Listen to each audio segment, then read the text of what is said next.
My name is Millie. I'm 22 years old, and before anyone hears about gaming, success, or revenge, they need to understand that I didn't grow up dreaming about the future. I grew up worrying about tomorrow. I grew up in a place where the sound of an empty refrigerator was normal, and the flicker of the lights meant we had to unplug something before the breaker snapped again. I learned what being poor meant before I learned what being confident felt like, because poverty teaches you to shrink yourself, to speak softly, to apologize for existing. My mother worked double shifts and still came home exhausted and worried. My stepfather came home angry, and I learned very early that asking for anything only made things worse. So I stopped asking, I stopped expecting, I stopped believing that life would ever give me more than survival. I wore secondhand clothes that never quite fit, shoes that wore down faster than my hope, and I learned how to smile in public even when I felt invisible. Teachers didn't expect much from me, classmates didn't notice me, and at home I was reminded constantly that dreams were expensive and we couldn't afford them. My stepfather liked to say that wanting more was selfish, that people like us should be grateful just to get by. And those words stayed with me longer than I realized. I started working at 16, standing behind a register for hours while my feet burned and my hands smelled like coins, handing most of my paycheck to my mom without being asked because I thought that was what love looked like. Sacrifice without complaint. And at night, when the apartment finally went quiet and everyone else slept, I found my escape, not in parties or friends or trouble, but in video games. Because inside that screen, I wasn't poor, I wasn't invisible, no one knew my stomach sometimes hurt from skipping meals. No one talked down to me or told me to be realistic. Inside the game, skill mattered, effort mattered, focus mattered, and for the first time in my life, I felt like I mattered.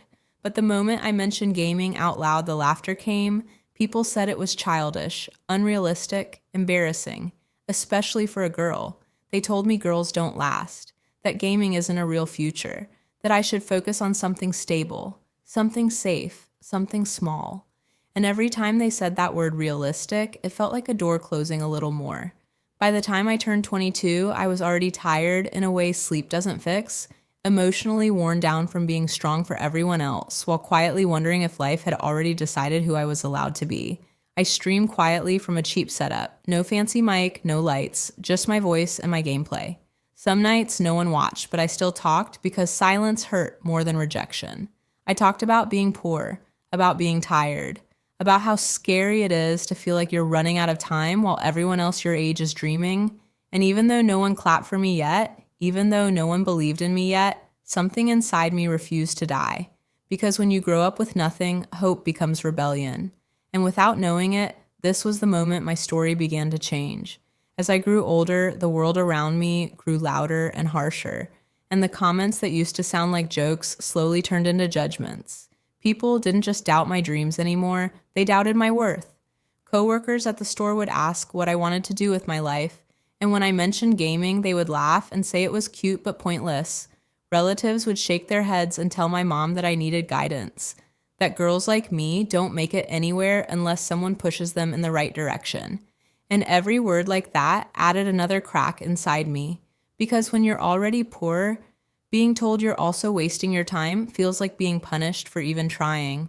My stepfather never missed a chance to remind me that I was replaceable, that my job meant nothing, that my dreams meant less, and he liked to say I should be grateful he even let me live there. Those words stayed with me long after he left the room. I started doubting myself in ways I never had before, wondering if maybe everyone was right and I was just another girl pretending to be special. But every night when I put on my headset and played, that doubt disappeared, because inside the game, my hands didn't shake, my focus didn't break, and my instincts were sharp. I knew I was good even if no one else wanted to admit it.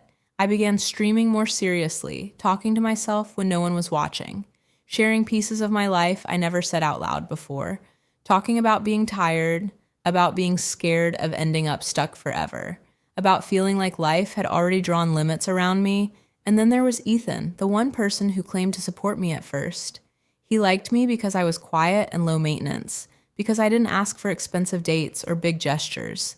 But the moment my ambition became visible, the moment he realized I wasn't planning to stay small, his tone changed. He told me I was obsessed, that I spent too much time chasing something unrealistic, that he needed stability and a future that made sense. and hearing that from someone I loved hurt more than hearing it from strangers, because it felt like confirmation that even the people closest to me didn't see me as someone worth betting on. When he left, I didn't scream or cry in front of him. I waited until the door closed and then sat on the floor staring at nothing, trying to understand why loving people always felt like slowly erasing myself. And just when I thought it couldn't get worse, my stepfather decided to remind me exactly where I stood. He told me I was too old to be wasting time, that I needed to choose between gaming and having a roof over my head, and standing there with barely a few $100s saved, listening to him talk like my existence was an inconvenience. Something inside me finally broke because I realized that staying meant giving up the only thing that made me feel alive, and leaving meant fear, loneliness, and uncertainty, but also honesty. So I packed my things, carried my bags out without anyone stopping me, and walked away from the only home I had ever known, not knowing where I would land, but knowing I could no longer live a life built on shrinking myself to make others comfortable. I ended up renting the smallest room I could afford, a narrow space with peeling paint, thin walls, and a single window that barely let any light in. There was no bed frame, no couch, no decorations, just a mattress on the floor beside my old PC and a folding chair I found near a dumpster. The first night I slept there, I didn't even cry. I just stared at the ceiling, listening to unfamiliar noises and wondering if this was what freedom was supposed to feel like.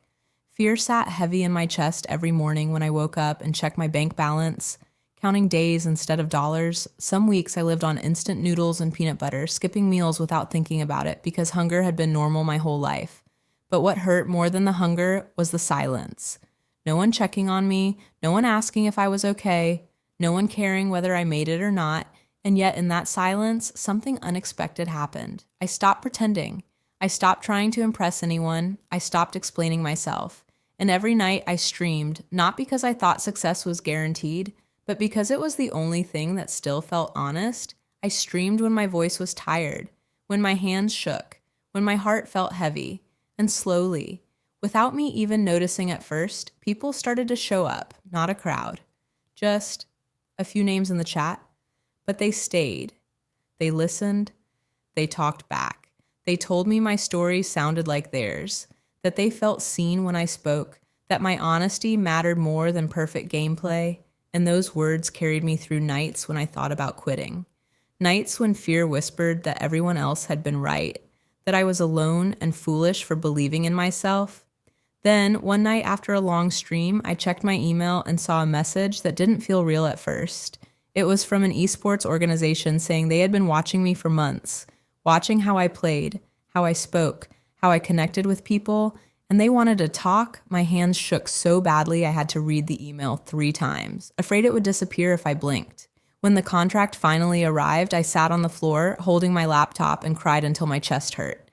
Not because I suddenly felt rich or successful, but because for the first time in my life, someone had chosen me without asking me to shrink, without asking me to be realistic, without asking me to be quiet. And in that moment, I understood something important. Rock bottom hadn't broken me. It had stripped away everything that didn't matter and left me with the one thing no one could take from me, my belief that I was capable of more. When everything started to change, it didn't happen all at once. It happened quietly, the way real transformation always does. The esports contract didn't magically erase my fear or my past, but it gave me something I had never truly had before: stability, the kind that lets you breathe without checking your bank account every morning, the kind that lets you sleep without anxiety clawing at your chest. I moved out of that tiny room into a small but clean apartment, still modest, still simple, but mine. No yelling through walls, no ultimatums hanging in the air, just silence and space to grow. My streams grew steadily. Sponsors reached out, tournaments followed, and with every win, my confidence rebuilt itself piece by piece, and something strange happened along the way. The same people who once dismissed me went quiet. My stepfather stopped making comments. My mom started asking questions she never cared to ask before. Coworkers who used to laugh now watched my streams. Ethan texted me out of nowhere saying he was proud of me, asking how I did it, asking if I ever thought about what we could have been. And I stared at that message longer than I expected, not because I missed him, but because I realized how different I felt now. There was no anger burning in my chest, no need to prove anything. I didn't respond, because revenge isn't loud and it isn't cruel. It's calm. It's peace. It's reaching a place where the opinions that once controlled you no longer matter. I paid my own bills, helped my mom without sacrificing myself, invested in better equipment, better training, and better health. And every time I sat in front of my screen, I remembered the girl who counted coins at the kitchen table and promised her she would never feel that small again. Success didn't erase the pain, but it gave it meaning. And slowly I understood that my revenge wasn't about embarrassing anyone or throwing my past in their faces.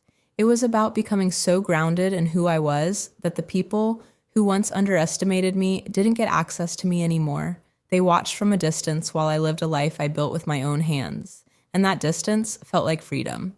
Today, I'm still Millie, still 22 years old, and when I look back at everything I survived, the poverty, the doubt, the nights I went to sleep hungry or scared or convinced I would never be enough, I don't feel anger anymore. I feel clarity, because I finally understand that my life was never supposed to make sense to the people who doubted me. It was only supposed to make sense to me. I didn't win by proving anyone wrong. I didn't win by humiliating the people who laughed or walked away or told me to be realistic. I won because I refused to disappear. Because when the world kept telling me to shrink, I chose to grow instead. Gaming didn't just give me a career, it gave me my voice. It gave me a place where effort mattered more than background and skill mattered more than stereotypes. And every time someone messages me saying my story helped them keep going, I remember the girl who slept on a mattress on the floor with nothing but fear and hope. And I know she would be proud of who I became. My past no longer controls me, it fuels me, and my revenge was never success alone. It was peace. It was waking up without dread. It was knowing I built my life from nothing with my own hands. And if you're listening to this right now, feeling poor, invisible, underestimated, or told that your dreams are unrealistic, please hear me when I say this. Your beginning does not decide your ending. Sometimes the strongest revenge is surviving, growing, and becoming everything they said you couldn't be. And if this story resonated with you, if any part of Millie's journey felt like your own, make sure you subscribe to this channel, like this video, and comment below where you're watching from and what part of this story hit you the hardest. Because your story matters too. And this is a place where voices like yours are finally heard.